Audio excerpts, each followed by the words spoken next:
लोकसभा चुनाव का बिगुल बजते ही कांग्रेस पार्टी की मुश्किलें बढ़ती जा रही हैं। देश की सबसे पुरानी पार्टी का एक दो नहीं बल्कि 135 करोड़ रुपया उनके खाते से निकाल लिया गया है, वो भी टैक्स के नाम पर। यही नहीं, आयकर विभाग ने कांग्रेस पार्टी को 3,567 करोड़ रुपए का भुगतान करने को भी कहा है। आपको बता दें कि शुक्रवार तक ये राशि जो है 1,823 करोड़ रुपए थी, लेकिन इसके बाद कांग्रेस को शनिवार को 3 और नोटिस मिले और उसके बाद ये राशि 1,823 करोड़ रुपए से सीधे बढ़कर 3,567 करोड़ रुपए हो गई, जिस पर कांग्रेस ने आयकर विभाग द्वारा जारी 135 करोड़ रुपए की वसूली नोटिस के खिलाफ सुप्रीम कोर्ट का दरवाजा खटखटाया है।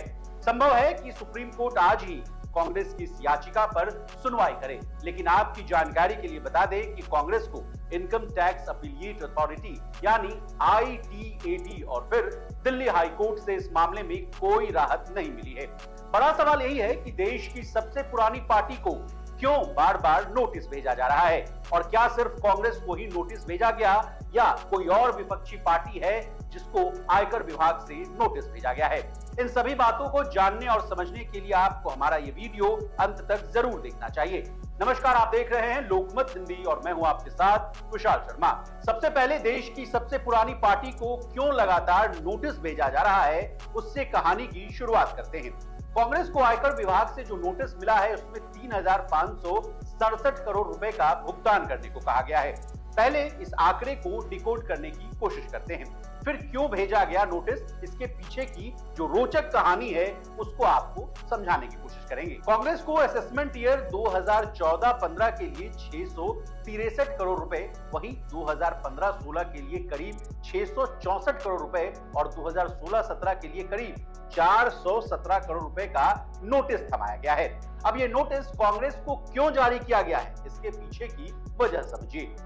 सूत्रों के मुताबिक अप्रैल 2019 के इनकम टैक्स सर्च से पता चला कि कांग्रेस ने मेघा इंजीनियरिंग और बी कमलनाथ के जरिए कैश प्राप्त किया था।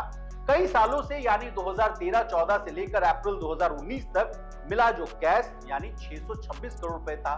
मेघा इंजीनियरिंग से पाया गया कि कैश ठेकों के लिए था, जबकि कमलनाथ से मिला कैश एक बड़े कथित भ्रष्टाचार घोटाले का था, जिसमें वरिष्ठ नौकरशाह यानी ब्यूरोक्रेट्स, मंत्री, व्यापारियों सहित कई लोगों से रिश्वत वसूली शामिल थी। इसकी पुष्टि कई तरीकों से यानी सर्च के दौरान मिले हुए दस्तावेज, व्हाट्सएप मैसेज, दर्ज किए गए बयान आदि से प्राप्त हुई थी। बता दें, इनकम टैक्स एक्ट की धारा 13A के तहत शर्तें पूरी करने वाले राजनीतिक दलों को इनकम टैक्स में छूट दी जाती है। इन शर्तों में 2,000 रुपए से ज्यादा नगद स्वीकार न करना भी शामिल होता है, लेकिन कांग्रेस पार्टी ने ये शर्तें पूरी नहीं की थी। इसी वजह से पार्टी को टैक्स में छूट नहीं दी गई है। यही वजह है कि कांग्रेस को अब अपनी पूरी इनकम पर टैक्स देना होगा। कांग्रेस पर विभिन्न न्यायिक निकायों से किसी भी तरह की छूट न मिलने की वजह यह भी है कि IT विभाग ने अदालतों में विस्तृत पुष्ट साक्ष्य पेश किए हैं, जो रिकॉर्ड्स में भी शामिल हैं। अब स्वाभाविक है कि किसी पार्टी को इतनी भारी भरकम टैक्स नोटिस भेजा जाएगा और वो शांत रहेगा। बता दें, कांग्रेस पार्टी ने केंद्र सरकार पर लोकसभा चुनाव से पहले पार्टी को आर्थिक रूप से यानी इकोनॉमिक फ्रंट पे पंगु बनाने की कोशिश करने का आरोप लगाया गया है। इसके साथ ही पार्टी ने बीजेपी पर टैक्स टेररिज्म का भी आरोप लगाया है। और कांग्रेस पार्टी ने यह भी कहा कि जांच एजेंसियों द्वारा छापे के दौरान कांग्रेस के कुछ नेताओं से जब्त की गई डायरियों में की गई थर्ड पार्टी एंट्री पर भी टैक्स लगा दिया गया है। कांग्रेस का कहना है कि भाजपा भी आयकर कानूनों का गंभीर उल्लंघन कर रही है, जिसके लिए अधिकारियों को चाहिए कि वो भी बीजेपी से 4,600 करोड़ रुपए से ज्यादा की मांग करे। बता दें, दिल्ली हाईकोर्ट का दरवाजा खटखटाने वाली कांग्रेस पार्टी को भी झटका लगा है।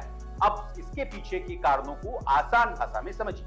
अदालत ने टैक्स अधिकारियों की ओर से उनके खिलाफ 4 साल की अवधि के लिए टैक्स रीअसेसमेंट प्रोसीडिंग शुरू करने को चुनौती देने वाली जो कांग्रेस की याचिकाएं थी, उनको खारिज कर दिया है। दिल्ली हाईकोर्ट की बेंच ने अपने आदेश में कहा था कि कांग्रेस के खातों में कई बेहिसाब लेन देन थे यानी ट्रांजैक्शन थे।